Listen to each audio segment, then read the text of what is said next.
We all ready to roll? All right. Thank you all for coming today. My name is Scott Stringer, Manhattan Borough President. I'm joined by Chris Shelton, the Vice President of the Communication Workers of America.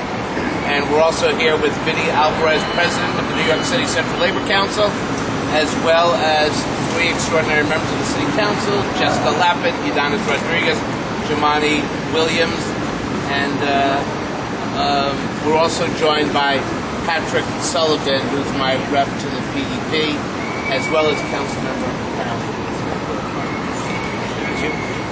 We're here today to demand that Verizon repay the city profits it made through its association with technology contractor Ross Lanham. Federal authorities allege defrauded the Department of Education of more than $3.6 million. The school special investigator found in his report last April that Verizon collected more than $800,000 as a result of this fraud. When the investigation was first announced, the company said it was prepared to return any inappropriate profits to the Department of Education. We haven't seen a dime so far, and the DOE just awarded the company a whopping 2-year, $120 million contract to provide voice and data connectivity to our schools. Meanwhile, Verizon is asking its unionized workers to give up job security, pay more for health insurance, and settle for frozen pensions.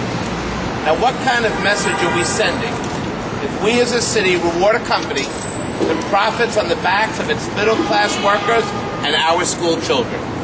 From fiscal year 2004 to 2012, the Education Department spending on outside consultants soared over 450%, or more than $800 million. The contract with the city doesn't just cover the exchange of money for goods and services.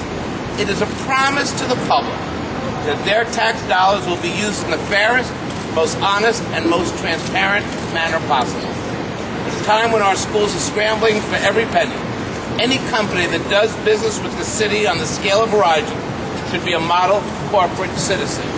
You must return the money now. You must send a signal to this city that you will be a good corporate citizen. There is no time to wait. There is no time to negotiate. If you got the money by ill-gotten gains, then you have to return it. And the second thing Verizon has to recognize is that the men and women who work at this company, every single day, they do the right thing by this corporation and this city. We also want to remind them that a little respect for workers goes a long way in the city of New York. Wouldn't you agree with that? Thank you. Yeah. So today we're gathered with some very important, prestigious people who are going to speak to this issue as well. The first person I'd like to call up is a great union leader in this country, Chris Shelton, Vice President, CWA. Come on up. Thank you, Scott. We're here today because a company that made $22.5 billion over the last 4 years has decided that even though the city has awarded them a $120 million contract, that they have decided not to pay back the over $800,000 that the Department of Investigation has found that they have taken through fraud, maybe not of their own design, but fraud nonetheless. And we think, CWA thinks, that they should treat the people of the city of New York and the children of the city of New York in the right way, and they should return that money before they get their new $120 million contract. They're kind of treating the people of the city of New York and the children of the city of New York the way they're trying to treat us at the bargaining table.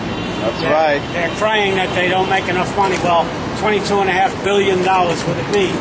Seems like enough money to me. And when they pay executives, 4 executives, $258 million over 4 years, I would think that they can afford to pay back ill-gotten gains of $800,000 so that the children of the city of New York can go to school and share in programs that they should have, and that people will not be laid off by the public school system in the city of New York. The least they can do is to abide by the law and put back the money that they got, regardless of how they got it. They had to know at some point that $800,000 was was more than too much than they should have gotten in profit. You know, they're painting themselves now as a victim.